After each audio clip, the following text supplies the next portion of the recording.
Very good morning and welcome to CIO Talk Radio. To learn more about the show, please visit www.ciotalkradio.com. As always, we invite you to join the discussion on Twitter, hashtag CTRLive, and look for this show as hashtag CSR. Today's topic is leading a charge on a new tomorrow. Our guest for today's show is Kellie McElhaney, who's the John C. Whitehead Faculty Fellow in Corporate Responsibility and Faculty Director for the Center for Responsible Business for the University of California, Berkeley. Good morning, Kellie. How are you? Good morning. I'm doing well. How are you doing? Very good. And also we have Tim Mohin, who's the Director of Corporate Responsibility at Advanced Micro Devices, also known as AMD. Good morning, Tim. How are you doing? Good morning. It's a pleasure to be here. Good to have you. Now, the American economy, as well as the country as a whole, is currently in a rocky place, I'd say, or maybe you can call it there's a recovery going on. But our political system has created some polarizing topics as of late. So sitting right at the center of much of this as corporations and some of their actions or lack thereof are inciting even more debate. So this topic then is a unique one that we wanted to examine what has become the mindset of today's corporate culture and how they should be taking a stake in the broader social landscape. We have to acknowledge that business has an obligation to its customers and to its employees and to the world in which it actually lives. So with that said, let's start with you, Tim. If you were to look at what's going on today in the way organizations, I would say more the corporations, what do you think they are supposed to be doing? How are they making a difference or influencing in the way our social landscape is getting changed? Great question. I think it's important to start right from the beginning by setting the context. The business of business is business. We are not charitable foundations. We exist to make a profit. Now, having said that, I think that there's been a major evolution in business attitudes towards social and environmental conditions over the years, and especially more recently.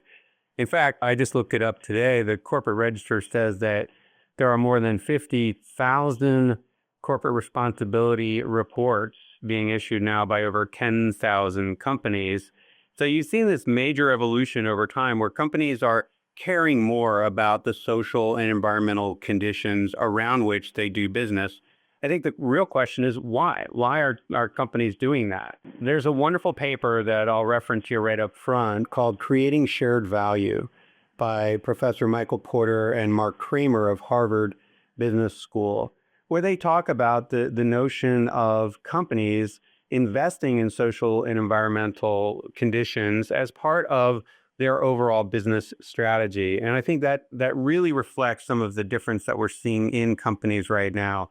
And as the conversation goes on, I think we can drill a little deeper into some of that paradigm, which I think is really at the root of this movement towards corporate social responsibility. So, Kellie, when you look at the way sitting outside of a corporation, and I'm sure you consult them and advise them and also watch how the landscape is changing, do you think while we are aggressively pursuing profits and we are aggressively going after keeping the lights on, especially with the last 5-7 years, how the world has changed for all of us, become more competitive, more fierce, are you realistically able to see corporations keeping the CSR, corporate social responsibility, top of their mind, or is it seen more as a burden? I am nothing but a realist. I'm an ex-banker, so that those years in banking make you quite real. But I don't see it as a burden. I think it historically was a burden, mostly because companies like Nike took a real reputational shot for their contribution to lack of solid working conditions or their brand becoming synonymous with sweatshops.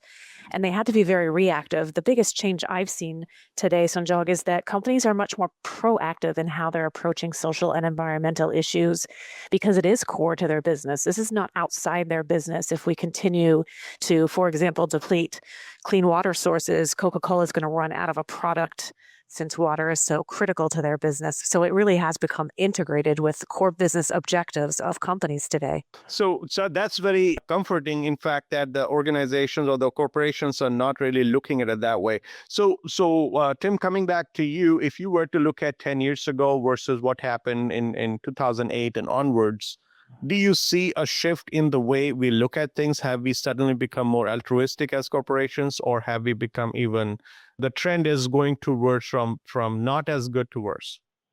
I think there is a real evolution here, and I've written about this in the past. My early career was in government, and I recall the days when I worked in the U.S. Environmental Protection Agency, and it was sort of trench warfare. We had corporations on one side, we had environmental groups on the other side, and we in the government were sort of in the middle. We used to have a saying back then, they probably use it today, that you knew you had a good regulation when everyone was mad at you. That has changed. I mean, we've evolved from sort of being against all things green, all things socially responsible, into an era which I call the reputation era, where companies sort of compete with one another through things like corporate social responsibility reports, cause marketing campaigns, et cetera, to show their green credentials. Why do they do that? They do that because it's important to society, it's important to their employees, it's important to their customers, and it's important to their investors. I think that's even evolving further. And I mentioned that in the opening, that I think companies are now seeking the return on that investment. As I said in the beginning, companies are for-profit entities. And so when they look at investments in corporate responsibility, the question really becomes, what is the return for that? And you're starting to see companies, as Kellie mentions, that are investing in areas that are germane to their particular businesses. And those areas also have a strong societal or social responsibility context. That's where I think this movement is going, is really integrating social and environmental needs into business. So, Kellie, when you look at what just Tim mentioned, that they are looking for ROI, do you think this is going to still be a hard dollar ROI, or are they going to look at that positive social reputation index or of sorts that is being measured, and people are saying year and nay about whether it was a true positive ROI or returning negative? I think the challenge with ROI is historically we're very used to measuring ROI quarterly. And with things like corporate social responsibility and tending to environmental and social needs, it's a bit more of a long-term perspective. So you're not going to be able to directly measure the ROI short term, which is a challenge since Wall Street still measures companies in that manner. But I do think companies are starting to look more at the long term, and that's where they're starting to calculate the ROI. But they should absolutely be utilizing CSR as a return mechanism, not as something that is tangential or just a cost center inside of their companies. You getting called into a room by our CEO or the other executive management, and this is for you, Tim. What is it that they ask of you and or of your department? Well, since I just recently had this experience, I'm ready to answer that question. It is about ROI, so you were on the right theme. And that's why I said earlier about integration of CSR into business. I think most companies are pressured. We're on a 90-day cycle. We have to report our financials, our strategies, our new products. And this is what weighs heavily on the minds of CEOs and the executive team. And so when a person like myself, Director of Corporate Responsibility, is called in front of the executives team, we have to justify what it is we're doing and how it helps the business. In a recent experience on that, I used three things. The value to our employees, and there's a lot of data that are showing that employees really do care and are engaged by corporate social responsibility. The value to our customers. When we sell our products, we're a B2B. We typically sell to companies who have a major corporate social responsibility reputation and codes of conduct and other policies that we really need to adopt. And then thirdly, investors. The movement towards socially responsible investing has been huge. The Social Investment Forum now rates a socially responsible investment at $3.7 trillion under management and growing faster than the average mutual fund. So there's three big reasons, and we've taken actions on all three. So, Tim, very nicely summarized on the three major reasons why an organization should pursue CSR and actually make due investment. So, Kellie, coming back to you, that those three reasons are not really something which are very esoteric or profound. I think everybody would understand those. So why then some organizations follow them, really invest towards them, and whether or not they reap the benefits, but they continue to do so. And then there are others who are known to not be doing those. There are always early adopters and laggards in any aspect of business, and I don't think CSR is any different. You're always going to have laggards who are going to dig in their heels, look at the concept of stakeholder value very narrowly around just satisfying shareholder needs. But as Tim mentioned, when you have access to capital like 3.7 trillion, and Goldman Sachs has an ESG, environment, social, and governance fund, I think they're going to come around. I think that is one of the biggest drivers. But something we can talk about perhaps after the break is just employees, the war for talent. And this generation, the millennial generation, or people under the age of 30, they care deeply about these issues, and they are self-selecting for whom they choose to work, from whom they choose to buy. And I think that is one of the most significant drivers inside of companies, is this war for talent. Let's take a quick break, listeners. It's a great segue. When we come back, Kelly, why don't you continue on that war for talent, and at the same time, the mindset that you mentioned in terms of the generation. It kind of paints the other baby boomers and the Gen X people like myself in not the greatest light, because perhaps we were too busy making millions for the corporations and not thinking about overall society. What DNA changes happened, or what was wrong with the DNA of the people who were not millennials, which has caused us to do that. So let's explore that when we come back from the break. So please, listeners, please stay tuned. The U.S. and Canada represent just 5% of the global population, but collectively we consume about 35% of the world's resources. Supply is not keeping up with demand, so change is not an option, it's imperative. Siemens brings knowledge to power through modernization, responsible energy consumption, and greening the grid projects. Siemens Smart Grid has the answers. Just Google Lead the Charge portal.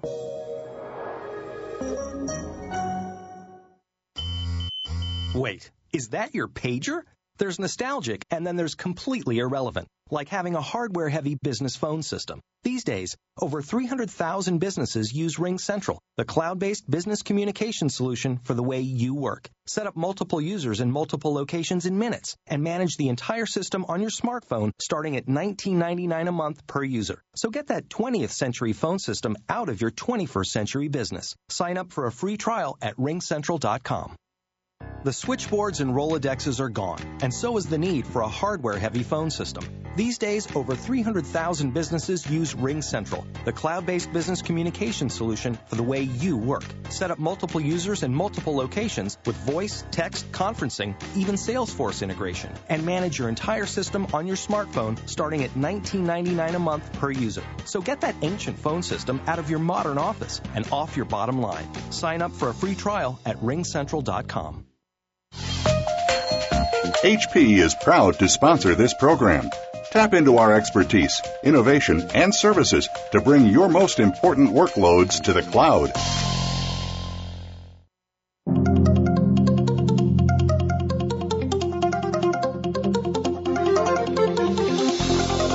You are listening to CIO Talk Radio with Sanjog Aul. To learn more about the show, please visit www.ciotalkradio.com. If you have a question or comment, call toll-free at 1-866-472-5790. That number again is 1-866-472-5790. Now, back to the show. Here's Sanjog Aul.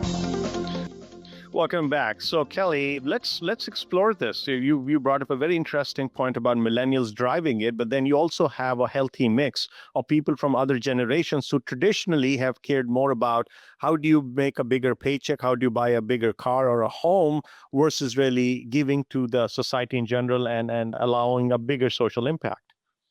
You do still have a mix, but what I've seen with this generation more than any generation before is because of the entrance of technology and things like Twitter and Facebook and MoveOn.org petitions or Change.org petitions.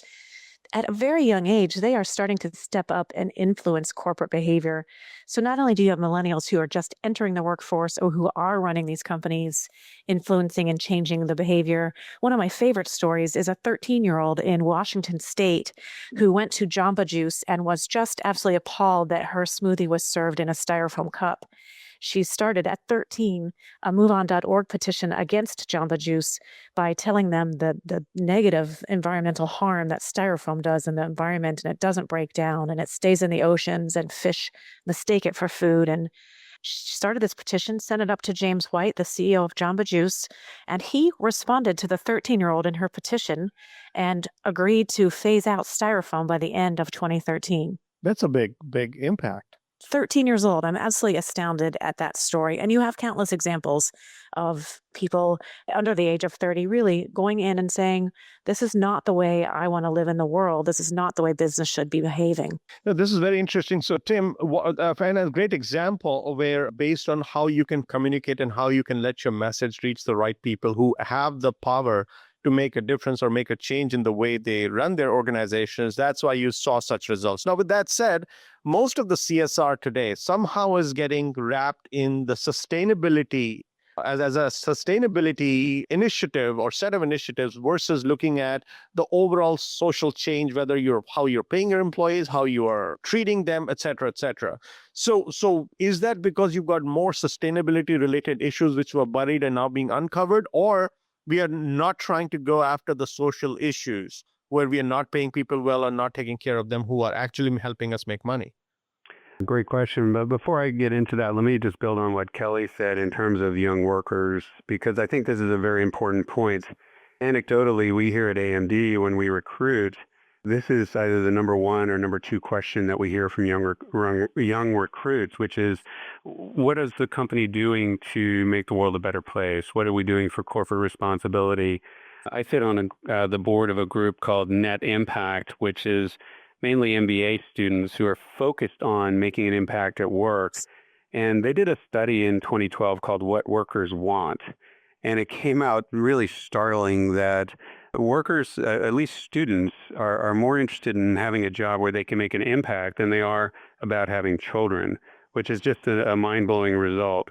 So as Kelly was saying, this is a very big movement among employees, not just for recruiting, but also retention and engagement. It's something we're focused on here at AMD. To answer your question, it's not just about the environment. I think that's the top of people's mind when they start to think about corporate social responsibility. It's certainly how I started my career. But as time has gone on, there has been an evolution and an expansion in the number of issues that we have within the scope of corporate responsibility. I currently chair a group called the Electronic Industry Citizenship Coalition, which is focused primarily on labor and human rights in the electronic supply chain. We look at environment, health, and safety issues as well in our code of conduct, but the major focus has been on labor and human rights. It also includes other issues such as governance and ethics and transparency, our products, what's in our products, how much energy they use, the packaging around them, and so on. And it's all sort of wrapped up in this area of transparency and reporting. In fact, AMD just issued its 18th consecutive corporate social responsibility report this May. So this is a very large scope. It touches almost every area in the corporation. And in my book, I talk about how you have to lead through influence by impacting or working with all of those areas within a company. Go ahead, Yes. Kelly. Sanjog, I mean, that we talked about shareholder return. When you're reducing energy consumption, when you're reducing water usage, when you're reducing the packaging, you're also adding to value, positive value, because you're reducing operating costs of a company. And that's where you can, in a way, indirectly or directly justify the investment, because you are essentially saving money, and business looks at it in terms of hard numbers. Is that what you're saying? They do. They still look at this, and they should, as in hard numbers and it being core to their business, because they do have to answer to shareholders. And if they can link this to shareholder value, they're much more likely to be successful in their strategies. Now, Tim, based on this young generation question that was answered by both of you, we do have these new recruits who are trying to change the way we thought our business should be run and or how we create value. But they still are a minority when it comes to overall mix that you have in an organization. So yes, they could be the torchbearers, but can they actually bring the level of impact that we would like to see happen? And secondly, are they able to change the minds and the hearts of other generations so that it becomes a movement versus a few people screaming at the top of their lungs to make a difference? That's a really great question, because you've kind of hit on the paradigm of the corporate social responsibility. The subtitle of my book is A Tree Hugger's Guide to Working in Corporations. And it's a little tongue-in-cheek, but it kind of gives you a sense of sometimes you are kind of that stranger in a strange land. I've sort of jokingly referred to it as the designated driver at the corporate cocktail party. And you have to kind of work with others, but I do think it's changing. I think as more young people enter the workplace, as CEOs and executive leaders also are from the younger generation, we are seeing this shift. And there's been a number of studies to kind of link the payoff to being green as a company to its employees and employee engagement. And so rather than the question of what does it take to get a critical mass of employees, I think another way to ask the question would be, how does a corporate social responsibility program really engage employees?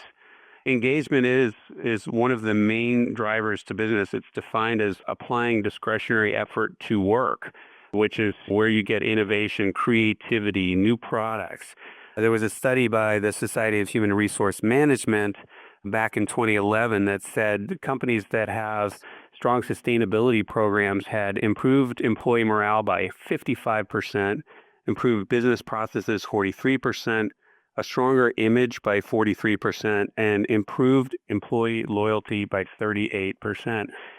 So they did a fairly broad-based study and correlated sustainability with those really strong business results. And I'd like to pick up on that, Sanjog, because I get to see data inside of companies. And for example, Gap Inc., the clothing company, has found that the employees who are involved with Gap's social responsibility strategy and agenda are the most highly engaged employees. And if you look at, from a financial perspective, employee engagement, the higher the engaged employee, you can have up to 3x higher operating margins, higher EPS. 88% of those employees feel if they're empowered to change the world, they also feel empowered to change products. So you have one employee at Scott Toilet Paper who determined on his own that the toilet paper, you could get rid of the inner cardboard tube, thereby reducing waste. And that was because he felt empowered to make that product change because of Kimberly Clark, who owns Scott Toilet Paper's commitment to the environment. So these are great examples now. These are few and far between, or maybe we are seeing more and more of those. One is to feel that there is a need of introducing CSR, but also at the same time, we have to look at how well is it being run? Because if you are trying to make this as a change management issue where you're going to fundamentally change the DNA based on which an organization does its business and changes the society or impacts the society, the approach that you take, the way the ideas are expected or elicited from the people, the way you react on them and eventually get them implemented, and then also show it to the shareholders and the stakeholders so that you're allowed the continual improvement and additional investment, that whole process. So almost becomes like a CSR process. If, Tim, you were to challenge or were to audit the CSR process from one company to another, do you think people get it, how to do it right, besides just knowing that we should be doing it? I think there's also an evolution there. And this goes back to the paper I mentioned earlier, Shared Value.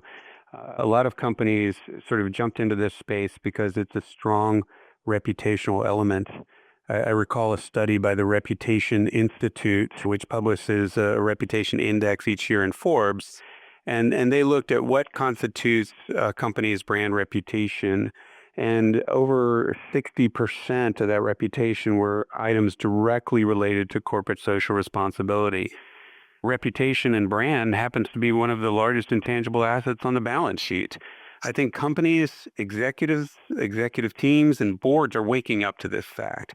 And we've seen more and more board attention to this because of the issues about reputation and brand and employee engagement, and now increasingly investment. So I think the integration of social responsibility in businesses is really becoming much tighter.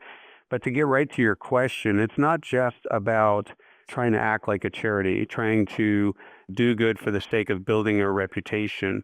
I think we're moving from an era of doing less bad, just removing our own footprint and sort of talking about that, to an era where we're doing well by doing good. And that means looking at the world as an area of increasing social need. And how do we as businesses apply our core competencies to solve those societal needs?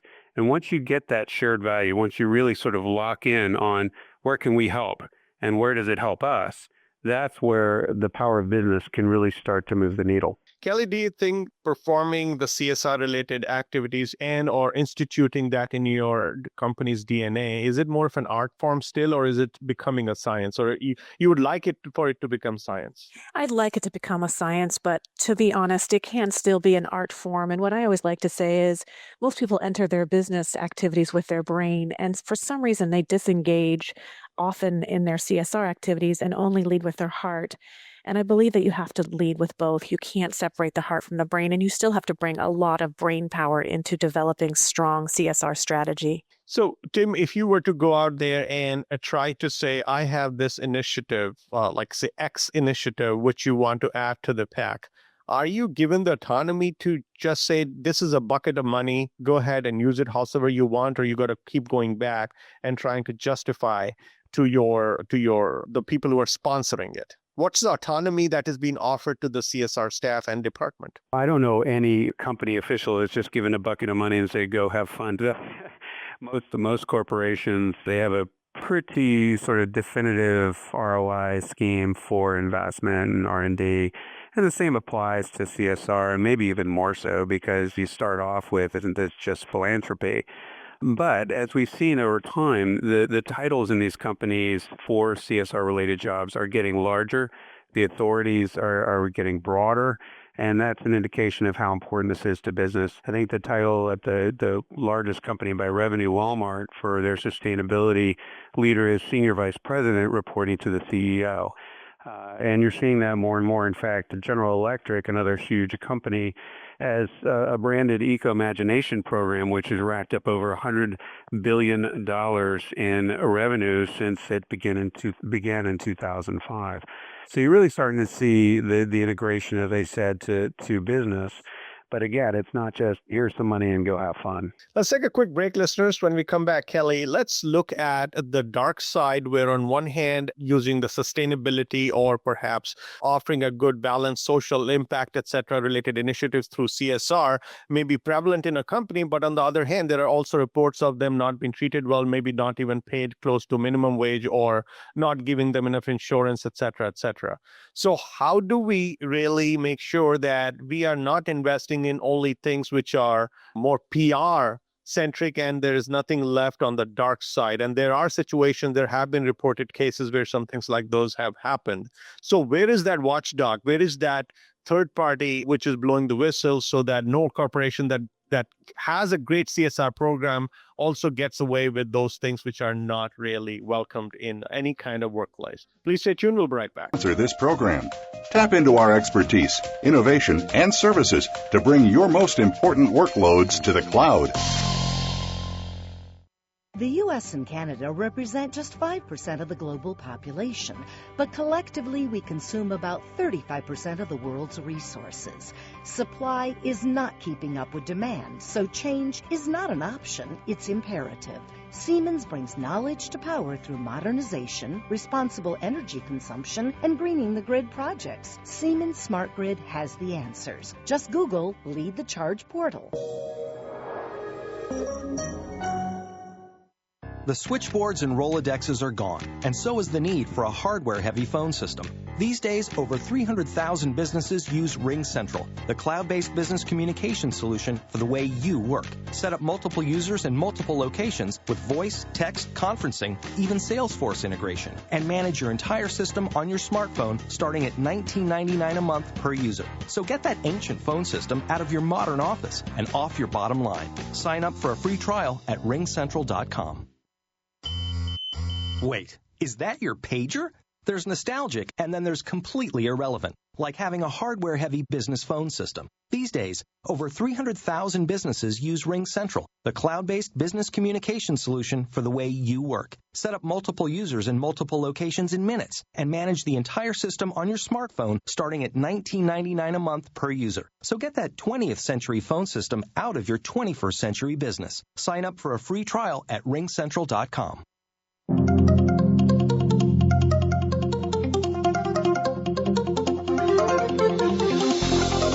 You are listening to CIO Talk Radio with Sanjog Aul. To learn more about the show, please visit www.ciotalkradio.com. If you have a question or comment, call toll-free at 1-866-472-5790. That number again is 1-866-472-5790. Now, back to the show. Here's Sanjog Aul. Welcome back. So, Kelly, let's explore the dark side a little. Like everything, there is a dark side, and there's no company who completely gets it. I mean, CSR, so sustainability is a journey, not an endpoint. But the globalization of business has certainly made business far more complex today. Tim mentioned Walmart. If you take Walmart, for example, they have on any given day, over 110,000 suppliers. It is realistically very difficult for Walmart to know what is happening at each of those supplier locations. One of the most notorious recent examples are the fires in Bangladesh. And companies really took that obviously quite seriously because they're going to make far less quality products if people are dying in fires. But they did take it seriously because they do see the impact on their business. And let's face it, at the end of the day, business is run by real human beings, and human beings don't like to get a call in the middle of the night and find out that one of their suppliers crashed and burned. I'll take Apple as another example, and Tim came from Apple, so he certainly knows the inside. But when they had the situation at Foxconn, where they had some Foxconn employees from whom they source commit suicide during the launch of one of the iPads, I was talking to one of the executive vice presidents internally. Apple certainly has one of the strongest brands out there, and consumers were still lining up for 24 hours before a new product launch. They weren't demanding that Apple do something about these issues in their supply chain. But something the executive vice president, Jeff Williams, said to me really stuck. He said, Kelly, let me be honest. I don't feel good about hearing that there are suicides in our factories, and I can't, in good faith, go to work the next day and face our employees without telling them what we're doing about these issues. But it's complex. It's challenging. I mean, Foxconn is a huge organization with over 40,000 employees in and of itself, and they subcontract, and there are inherent challenges in the increasing sphere of influence that companies are being asked to monitor. So, Tim, this is interesting what Kelly just mentioned in terms of, say, Walmart having 110,000 suppliers. They are known for making sure that their suppliers deliver as expected, give them all the coverage of the SLAs and other contract-related clauses they have put in there. But then if it comes to, for example, I'm not taking Walmart as an example, but any such organization which is going to go very hard in terms of what they expect as performance from their suppliers, but when it comes to the other bad things or the dark, like suicides and other things that Kelly mentioned, if those are happening, we just kind of shrug our shoulders and say, oops, I really feel bad, but I don't know what I can do. Why that dual sense of control and lack thereof? So this is one of the biggest areas in business. And I think the reason that companies are starting to look at not just the price and quality and timeliness of delivery from their suppliers, but they're looking at their behavior as well, is because the world has changed. We've become a global economy. And with that globalization has come outsourcing. And as we've outsourced more and more production to others, this realization that not everybody shares our values in terms of how workplaces should be run has really come back and into the public's consciousness. And I think Kelly started the conversation talking about Nike decades ago, and now that has kind of moved on into the electronics sector, as we've been talking about. And I think one of the major drivers of this is something called the smiling curve, which was coined by the founder of Acer Computer, Stan Shi, which really shows that the return on investment is the lowest in the assembly area. It's the highest when you get into design and marketing and retail of the product. But in the middle of that curve, which is why it's smiling, is the lowest return. And so we've outsourced those parts of the production cycle. And when we do that, we find that those companies are really not mindful of the things that we take for granted. Now, this is both a dark side and an upside. As Kelly mentioned, I had a big hand in the design of the Apple program, and I've worked subsequently on AMD's programs, and I worked on Intel's programs, and now I chair the Electronic Industry Citizenship Coalition, a group of 84 member companies throughout the electronic supply chain, representing over $1.7 trillion in combined annual revenues. We have all come together to adopt a common code of conduct and really hold our supply chain all the way up and down accountable to comply with that code of conduct. So it's really leveraging the power of our collective buying up and down the supply chain to do some good. And I think it is doing good. Does procurement love you or hate you for this? Because they want to negotiate the best deal, and you're saying I want also them to be spending some money on making sure they have right working conditions, which adds to the cost, which increases the price. It's a love-hate relationship, no doubt. We at AMD, I think, leapfrog some of the early experiments on this. The main reaction to problems in the supply chain is to become a cop, to become an enforcer, to do audits and then corrective actions on those audits. We have found, and this was true at my previous employers as well, that if you take corporate social responsibility and integrate it into the business relationship, for example, bringing those key performance indicators into a quarterly business review and making it part and parcel of that relationship that is really hinging on future business awards, then you can really start to see improvements in a sustainable way. It's just like it was with quality. In the 1980s, we were worried about Japan making products that were far more quality than anything we could create in the U.S. for similar cost. We learned from that. All of a sudden, there's corporate quality officers, corporate quality departments. The same is happening with social responsibility. This is why these jobs are growing, and we're seeing more and more of them throughout American business. So, Tim, just to clarify, your clauses with respect to not having unfavorable working conditions for the workers, that's part of the SLAs and contracts that you sign with your provider in addition to everything else they do for you? That is correct. It is an expectation. We at AMD send out a letter to each of our suppliers reinforcing that expectation. But it's not just on the enforcement side. We also reward suppliers who do well at this with a recognition at our Supplier Day. Kellie, when you look at what Tim is able to do with this coalition, and congratulations, Tim, for taking care of the, at least the electronic supply chain, but there is a whole other world out there. Do you have other Tims who are essentially there, who are taking their respective industries and trying to bring these coalitions into place so that overall we just don't have pockets where this vendor, supplier, and corporation relationships are being well managed, or there are big gaps out there, Kellie? No, it's one of the most positive trends that I see, exactly what Tim is talking about. Historically, companies tried to go it alone, and Nike was a great example of trying to really change their supplier code of conduct on their own. Other apparel industries followed. So then you had a factory in Indonesia that had 12 different codes of conduct, and it's impossible to really satisfy all those different codes. So they were one of the first industries that came together with the Fair Labor Association to bring these apparel companies together. You now have more of a modern day iteration, which is the Sustainable Apparel Coalition, which has over 100 apparel and shoe manufacturers in it. And I think that that is one of the best trends out there. Probably the only company who still tries to go it alone, and perhaps justifiably so, is Walmart, because they are the world's 22nd largest economy. So they have the scale and reach to pretty much go it alone and create broad scale change. And are they able to do it? And are they showing success, and other people following them?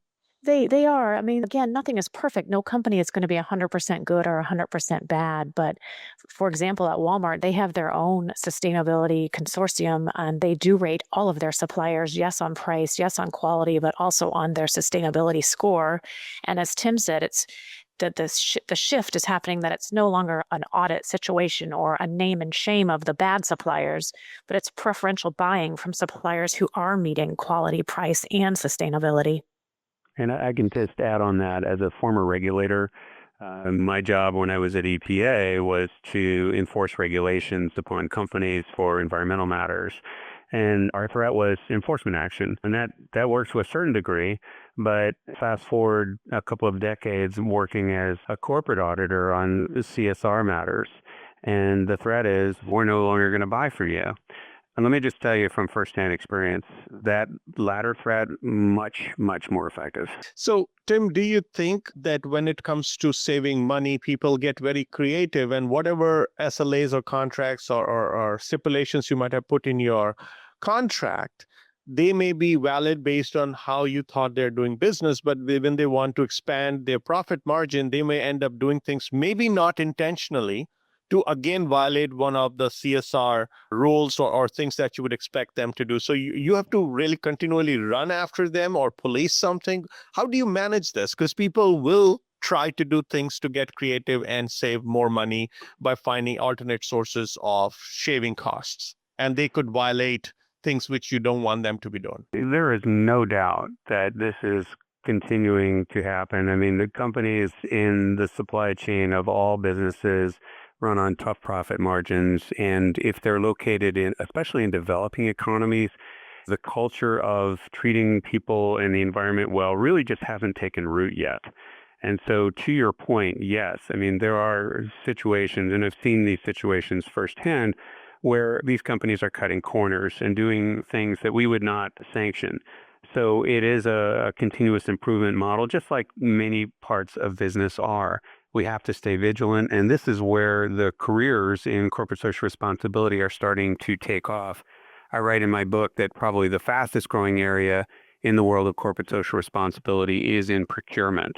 We're seeing many procurement departments becoming more and more concerned about this. And mainly it's because, guess what? Most businesses are outsourcing a lot of the production, as I mentioned before. If these activities were happening within an owned and operated facility within many of these Western-based companies, they would be shocked and appalled and take direct action. But because they're happening in a supplier company, maybe in a third world country, then why is it not our responsibility? Well, many people are waking up to the fact that they do have a responsibility, and they're hiring individuals to monitor that in their supply chain. Let's take a quick break, listeners. When we come back, Kellie, let's look at the labor. So yes, we have people who are flipping burgers in the United States, and then you got other organizations where they are maybe building something, maybe building widgets, maybe in China or any other country. All of those places, they want to minimize the cost of building something. And their cost is one of the bigger costs is what you pay to an individual.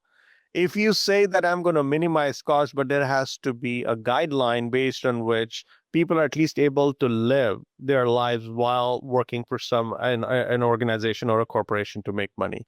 So how do you determine what is enough? And at what point it turns out to be where people are seemingly exploiting and giving so less money that people cannot even survive, versus then there are others, and there's a big gap between what that lowly paid wage to a labor is given, and then on the other hand, people are getting millions of dollars of bonuses. So we are not trying to make this conversation as a socialism related conversation, but at least that is a cost element, but that's also part of, or should be part of, the CSR.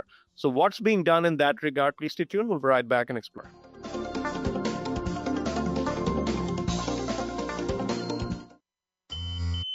Wait, is that your pager? There's nostalgic, and then there's completely irrelevant, like having a hardware-heavy business phone system. These days, over 300,000 businesses use RingCentral, the cloud-based business communication solution for the way you work. Set up multiple users in multiple locations in minutes and manage the entire system on your smartphone starting at $19.99 a month per user. So get that 20th century phone system out of your 21st century business. Sign up for a free trial at ringcentral.com. The U.S. and Canada represent just 5% of the global population, but collectively we consume about 35% of the world's resources. Supply is not keeping up with demand, so change is not an option, it's imperative. Siemens brings knowledge to power through modernization, responsible energy consumption, and greening the grid projects. Siemens Smart Grid has the answers. Just Google Lead the Charge portal.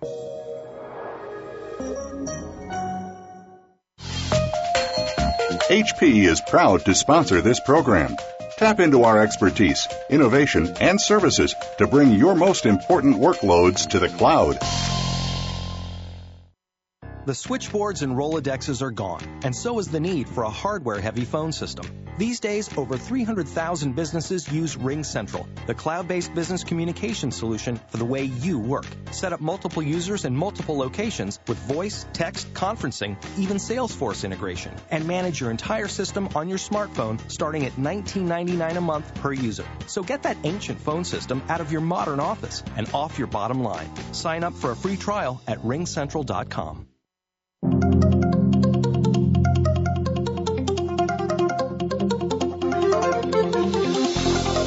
You are listening to CIO Talk Radio with Sanjog Aul.